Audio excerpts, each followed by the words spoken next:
একটি অপতথ্য কিংবা তথ্যের বিকৃতি গোটা দেশকে অস্থিতিশীল করে ফেলতে পারে, মানুষে মানুষে তৈরি করতে পারে বিভেদ।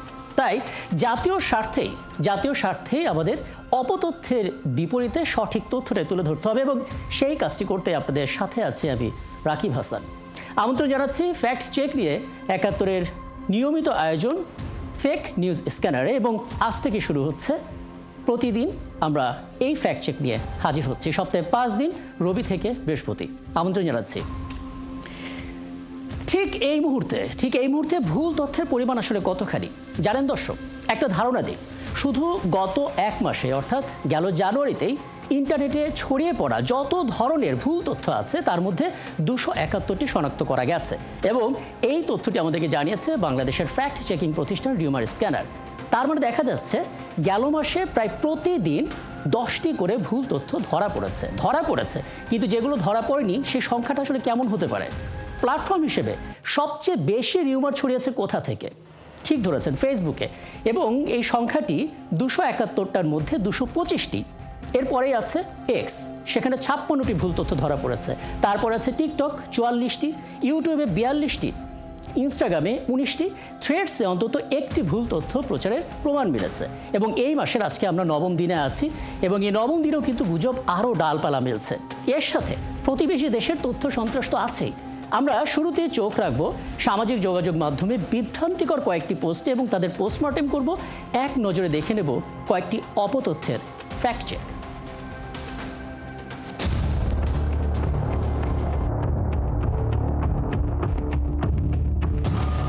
গেল 5 ফেব্রুয়ারি বুলডোজারে গুড়িয়ে দেওয়া ধানমন্ডি 32 নম্বর নিয়ে অন্তত 50টিরও বেশি গুজব ছড়িয়েছে নানা প্ল্যাটফর্ম থেকে। এর মধ্যে একটিতে অনেকের চোখ আটকে যায়। নূর মোহাম্মদ নামের একটি ভেরিফাইড ফেসবুক প্রোফাইল থেকে একটি ভিডিও শেয়ার করা হয়। ভিডিওতে একটি গুহার মতো কিছু একটা দেখা যাচ্ছে। ক্যাপশন দেওয়া হয়, অবশেষে আয়নাঘরে দেখা মিলল ধানমন্ডি 32-এর বাড়িতে। প্রায় 3.5 মিলিয়ন মানুষ সেটি দেখেছে, বিশ্বাস করেছে। কয়েক ঘন্টা পর জানা গেল ছবিটি গত মাসের অন্য একটি দেশের। প্রায় একই সময়ে বার্তাবাজার নামের আরেকটি ভেরিফাইড ফেসবুক পেজ থেকে একটি শিবলিঙ্গের ছবি ছড়িয়ে দিয়ে দাবি করা হয় এটা ধানমন্ডি 32 নম্বরের বাড়ির নিচ থেকে তোলা হয়েছে। 550 শেয়ার আর 3 শতাধিক কমেন্টে ভাইরাল পোস্টটি যে ভুয়া সেটা জানিয়ে দেয় রিউমার স্ক্যানার।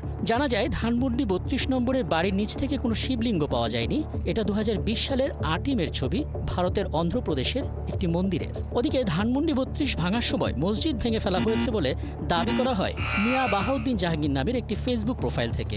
কয়েক ঘন্টার ব্যবধানে জানা যায় ছবিটি এখন থেকে ঠিক বছর 4 আগের 2021 সালের ফেব্রুয়ারিতে ধানমন্ডি লেকে অভিযানে মসজিদ উচ্ছেদের প্রতিবাদের ছবি। কিন্তু ততক্ষণে এই মিথ্যা তথ্য পৌঁছে গেছে কয়েক হাজার মানুষের কাছে। এরপর দিন অভিনেত্রী মেহের আফরোজ শাওনকে ডিবি হেফাজতে নেবার ঘণ্টা 3 মধ্যে একটি ছবি ছড়িয়ে দেওয়া হয়।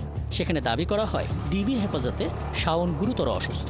মুহূর্তেই শেয়ার কমেন্টের বন্যা বয়ে যায়। 1 ঘন্টা বাদে জানা যায় ছবিটি 2016 সালের 19 নভেম্বর। 2 মাস আগে স্বরাষ্ট্র উপদেষ্টা সনাতনী নেতা চিন্ময় ইস্যুতে সাংবাদিকদের সাথে কথা বলেছিলেন।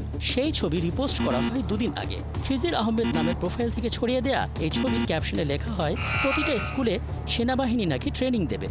এই ভুল তথ্য প্রচারের 2 ঘন্টার ব্যবধানে সত্যিটি উঠে এলো বটে, কিন্তু ততক্ষণে প্রায় 700 শেয়ার আর 500 কমেন্টে অপতথ্যের বিস্তার ঘটেছে। এছাড়াও প্রতিবেশী দেশের মূলধারার গণমাধ্যমের প্রতিটি খবরই ভুল তথ্যের ছড়াছড়ি। কখনো তারা বলছে শেখ হাসিনা বাংলাদেশে চলে এসেছেন, কখনো খুব জোর দিয়ে বলছে বাংলাদেশে বিদেশি সেনারা নেমেছে, গৃহযুদ্ধ চলছে। এই মিথ্যা তথ্যগুলোই ছড়িয়ে দেওয়া হচ্ছে সামাজিক মাধ্যমে, আর সেগুলোর সত্য উদ্ঘাটনে রীতিমতো হিমশিম খাচ্ছে ফ্যাক্ট চেক করা প্রতিষ্ঠানগুলো। রাজনৈতিক বিষয়ে সবচেয়ে বেশি 114টি ভুল তথ্য ছড়িয়েছে, জাতীয় বিষয়ে 67টি, আন্তর্জাতিক বিষয়ে 29টি, ধর্মীয় বিষয়ে 18টি, বিনোদন ও সাহিত্য বিষয়ে 15টি, শিক্ষা বিষয়ে 9টি, প্রতারণা বিষয়ে 6টি, খেলাধুলা বিষয়ে 5টি ভুল তথ্য শনাক্ত হয়েছে জানুয়ারিতে। ফ্যাক্ট চেক করা প্রতিষ্ঠানগুলোর পরামর্শ, সবকিছু দেখা মাত্রই বিশ্বাস করবেন না, বিশ্বাসের আগে যাচাই করুন। রাকিব হাসান, ৭১, ঢাকা। দর্শক, সামাজিক যোগাযোগ মাধ্যমে এমন অজস্র পোস্ট আমাদের চোখে পড়েছে, এবং সবগুলো দেখাতে গেলে স্বল্প সময়ের মধ্যে আমরা পারবো না। আমরা সবচেয়ে সংবেদনশীল কয়েকটি পয়েন্ট তুলে ধরার চেষ্টা করলাম, এবং যে সমস্ত ব্যক্তি বা প্রতিষ্ঠান এসব তথ্য যাচাই করেছে তাদের সঙ্গে আমরা যোগাযোগ করেছি, এবং এই মুহূর্তে তাদেরই একজন আছেন আমাদের সঙ্গে বাংলাদেশ ফ্যাক্ট চেকিং প্রতিষ্ঠান রিউমার স্ক্যানারের জ্যেষ্ঠ ফ্যাক্ট চেকার তানভীর মাহতাব আবির যুক্ত হচ্ছেন আমাদের সঙ্গে। তানভীর মাহতাব আবির, আপনাকে আমন্ত্রণ জানাচ্ছি এবং শুরুতে ধন্যবাদ জানাচ্ছি যে অপতথ্যের বিপরীতে সঠিক তথ্য তুলে ধরার কাজটা আপনারা করছেন এবং যে পরিমাণ অপতথ্যগুলো আসছে আপনি আমাদেরকে ধারণা দেবেন। 271টা তো গত মাসে বের করা গেছে এবং এই মাসের এই 9 দিনে বিস্তারটা কতটুকু ঘটছে, অর্থাৎ আগের মাসের তুলনায় গতিটা বেশি কিনা অপতথ্য ছড়ানোর, এবং সবচেয়ে গুরুত্বপূর্ণ বিষয় হচ্ছে যেগুলো আসলে শনাক্ত করা যাচ্ছে তার বিপরীতে অপতথ্যের আকারটা কত বড়। প্রথমে হচ্ছে ধন্যবাদ ৭১ টিভিকে এই ধরনের একটা উদ্যোগ নেওয়ার জন্য। আমরা সবসময় গণমাধ্যমকে বলে থাকি যে আমরা যে পরিমাণ গুজবগুলো থামাতে পারবো ফ্যাক্ট চেক করার মাধ্যমে, এর থেকে বেশি গণমাধ্যম এটাকে আরো বেশি ছড়িয়ে দিতে পারবেন এই ফ্যাক্ট চেক গুলো। সেজন্য সেই জায়গা থেকে ৭১ টিভিকে ধন্যবাদ। আপনি যে প্রশ্নটা করলেন যে কি ধরনের মানে পরিমাণটা কি রকম ফেব্রুয়ারিতে বা জানুয়ারিতে, আমি যদি একটু পিছনে যাই, আগস্টের ঘটনাগুলোতে যাই, আগস্ট পরবর্তী সময়ে আর এর আগের সময়টাতে যদি গুজবের পার্থক্য তেমন একটা নেই। পরিমাণের কথা যদি বলি, পরিমাণটা দিন দিন বাড়ছে। এটা সারা বিশ্বেই, গুজব কখনো আসলে কমে না। বিশেষ করে বাংলাদেশের ক্ষেত্রে এটা আসলে কম, আমরা কখনো আসলে তেমন কমতে দেখিনি। এই জন্য অনেকেই হচ্ছে মানে মজা করে বলে যে বাংলাদেশকে গুজবের দেশ বলে। তো গুজবের পরিমাণটা কমে না, কিন্তু ধরনটা বদলায়। যেহেতু একটি রাজনৈতিক পট পরিবর্তন হয়েছে আগস্টের আগে পরে, তো কিছু ধরন বদলেছে। যারা আগে ছড়াতো এখন তারা ছড়াচ্ছে না, এখন অন্য একটা পক্ষ ছড়াচ্ছে, এরকম বিষয়গুলো থাকে। তো সেই জায়গা থেকে গুজব আসলে কমে না। জানুয়ারিতে যেটা আমরা আমাদের রিপোর্টে পড়লাম, প্রেস রিলিজে 271টি, এটি হচ্ছে আমাদের শনাক্তকৃত, আমরা আমাদের রাত দিনের যে পরিশ্রম এবং আমাদের যে ধরনের হচ্ছে ক্যাপাসিটি আছে ওই অনুযায়ী আমরা 271টি সক্ষম হয়েছি শনাক্ত করার জন্য। এর বাইরে অসংখ্য গুজব আছে যেটা আসলে মানে একটা নির্দিষ্ট প্রতিষ্ঠানের পক্ষে আসলে এটা নিয়ে কাজ করাটা। হ্যাঁ, এবং আমরা বলছিলাম যে রীতিমতো গুজবের বিপরীতে সঠিক তথ্য বের করতে গিয়ে হিমশিম খেতে হচ্ছে। আমরা কি মানে জানতে পারলাম এই গুজবগুলো কারা ছড়াচ্ছে বা কোন জায়গা থেকে, দেশ না দেশের বাইরে থেকে কোথায় বেশি হচ্ছে, কারা ছড়াচ্ছে আসলে? গুজব কারা ছড়া এটা যদি বলতে চাই, কিছু পয়েন্ট আছে। যেমন প্রথমত হচ্ছে বিরোধী পক্ষ আছে কিছু, যখন যে সরকার ক্ষমতায় থাকে তাদের কিছু বিরোধী পক্ষ থাকেই, এটা স্বাভাবিক বিষয়, তারা সেটা ছড়ায়। প্রথমত এটা হচ্ছে বিষয়। আরো কিছু আছে, কিছু উৎসাহী কিছু ফেসবুক পেজ আছে, ইউটিউব চ্যানেল আছে, যারা হচ্ছে ভিউ বা এনগেজমেন্টের জন্য তারা চটকদার থাম্বনেল বা এই ধরনের বিষয়গুলো দিয়ে আসলে যেটার কোনো ধারে কাছে সত্যের কোনো মানে অস্তিত্বই নেই, তারা এগুলো ছড়িয়ে দেয়। কখনো কখনো সেটা গণমাধ্যমে চলে আসে, সচেতন ব্যক্তিরাও শেয়ার করে না বুঝে। তো এটা একটা পক্ষ। আবার কিছু আছে, আমি ধরেন একটা দল তারা একটা মিছিলের ভিডিও শেয়ার করলো, কিন্তু ওই মিছিল আসলে হয়ই নেই। তারা নিজেদের উপস্থিতি জানান দেওয়ার জন্য তারা পুরনো বা ভিন্ন ঘটনার কোনো মিছিল বা কোনো একটা প্রোগ্রামের পুরনো ভিডিও শেয়ার করে, তারা জানে এটা যে ভুল তথ্য, জানে এটা পুরনো তথ্য, তবুও তারা হচ্ছে নিজেদের উপস্থিতির জন্য এই জিনিসগুলো শেয়ার করে। এটাকে আমরা বলে থাকি অপতথ্য, যারা মানে জেনে বুঝে হচ্ছে শেয়ার করে। আরো কিছু আছে কমিউনাল প্রপাগান্ডা, যেটাকে আমরা সাম্প্রদায়িক অপতথ্য বলি। সেটা আগস্ট পরবর্তী সময়ে এক্স, যেটাকে আমরা সাবেক টুইটার বলছি, এক্সে প্রচুর পরিমাণে হয়েছে। ভারতীয়রাই মূলত ভারতের বিভিন্ন এক্সের অ্যাকাউন্ট এবং গণমাধ্যমগুলো ছড়াচ্ছে।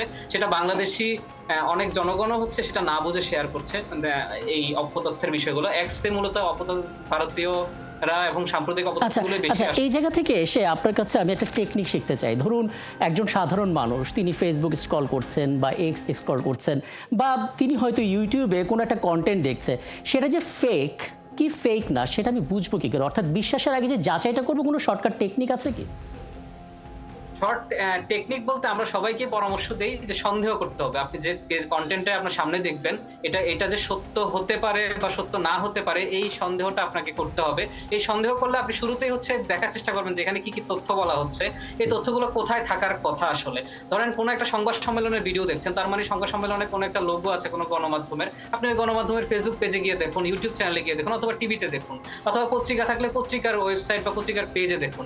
এই ছোট ছোট বিষয়গুলো প্রাথমিকভাবে আপনাকে হচ্ছে যাচাই নিজেকে করতে হবে। এইভাবে হচ্ছে স্টেপ বাই স্টেপ আপনি যখন আস্তে আস্তে সচেতন হওয়া শুরু করবেন, দেখবেন যে হচ্ছে আপনি নিজে গুজব সচেতন হলে আপনি এটা শেয়ার করবেন না, আপনার ফ্রেন্ড লিস্ট বা আপনার আশেপাশে যে মানুষজন সেটাও হচ্ছে আস্তে আস্তে কমে আসবে। আমরা এই পরামর্শটা সবসময় দিয়ে থাকি। আচ্ছা, আরেকটা বিষয় একটু জানতে চাই। আমরা জানি যে রিউমার স্ক্যানারের পক্ষ থেকে একটা অ্যাপের মতো তৈরি হয়েছে, সেখানে আমরা ফেক নিউজগুলো দেখে ফেলতে পারি। সেক্ষেত্রে এআই বা এ জাতীয় প্রযুক্তিগুলো ব্যবহার করে কি আমরা জানতে পারি যে কোন জিনিসটা ফেক আর কোনটা ফেক না? এআই এর যে প্রযুক্তি এটা নিয়ে এখন হচ্ছে অনেকেই কাজ করছে, যে এআই যে কোনো একটা কন্টেন্ট যে আসলে এআই দিয়ে তৈরি এটা বোঝাটা এখন পর্যন্ত নিশ্চিতভাবে বোঝার মতো কোনো অ্যাপস বা কোনো একটা সার্চ ইঞ্জিন বা কোনো একটা সফটওয়্যার এখনো তেমন নেই। আমরা যেগুলো ব্যবহার করি সেগুলো আপনাকে হচ্ছে ধরন দেখে তারা একটা পার্সেন্টেজ বলতে পারে যে এটা এত পার্সেন্ট এআই হতে পারে। তবে আমরা যেভাবে ডিটেক্ট করি বা আমরা যেভাবে শনাক্ত করি সেটা হচ্ছে যে আমরা যে কে বানিয়েছে সেটা খুঁজে দেখার চেষ্টা করি। ধরুন আপনি যদি এটা বানান, আপনি অবশ্যই নিচে লিখে দেন যে হ্যাঁ এটা এআই দিয়ে তৈরি। অনেকেই আছে ক্রিয়েটর যারা আছে তারা লিখে দেয়। তা আমরা যদি ওটা খুঁজে বের করতে পারি, এটা আমাদের জন্য নিশ্চিত হওয়ার একেবারে সবচেয়ে নিশ্চিত একটা উপায় যে তিনিই বানিয়েছেন। তো এভাবে হচ্ছে এআই গুলো শনাক্ত করার উপায়। এমনিতে কোনো একটা কন্টেন্ট দেখেই যে এআই হবে এটা শতভাগ নিশ্চিত হওয়ার এখন পর্যন্ত কোনো প্রযুক্তি নেই। প্রযুক্তি নেই, তবে ওই যে আপনি বললেন যে সন্দেহটা করতে হবে, দেখা মাত্র বিশ্বাস না করে সন্দেহটা করতে হবে। আপনাকে অসংখ্য ধন্যবাদ, এই স্বল্প সময়ের মধ্যে বেশ কিছু পরামর্শ আপনি আমাদেরকে দিলেন। দর্শক, আমাদের সঙ্গে ছিলেন রিউমার স্ক্যানারের senior fact checker Tanvir Mahtab Asif, এবং আমরা মূলত তানভীর মাহতাবের কাছ থেকে জানার চেষ্টা করছিলাম, আবিরের কাছ থেকে, যে কিভাবে ফ্যাক্ট চেক করে সঠিক তথ্যগুলো জানার চেষ্টা আমরা করতে পারি। এবং আপনাদেরকে বলে রাখি, ফ্যাক্ট চেক নিয়ে ৭১ এই নিয়মিত আয়োজন ফেক নিউজ স্ক্যানার প্রতি রবিবার থেকে বৃহস্পতিবার পর্যন্ত সপ্তাহে ৫ দিন থাকবে, এবং আমরা রিউমার দূর করতে হাজির হব এই সময়টাতে। এবং আপনারাও যুক্ত হতে পারেন যে কোনো খবর যদি আপনাকে সংশয়ে ফেলে, সেটি একটি স্ক্রিনশট আমাদেরকে মেইল করতে পারেন fns.71tv@gmail.com এবং এই মেইলটাতে আপনারা অবশ্যই চোখ রাখবেন। একই সঙ্গে আমরা সেই তথ্যের ফ্যাক্ট চেক করে আপনাদের সামনে জানাবো। দর্শক, মনে রাখবেন, চটকদার শিরোনাম দেখেই ক্লিক করবেন না, এবং বিশ্বাস আর প্রতিক্রিয়া জানানোর আগে ফ্যাক্ট চেক করুন। থাকুন ৭১-এর সাথেই।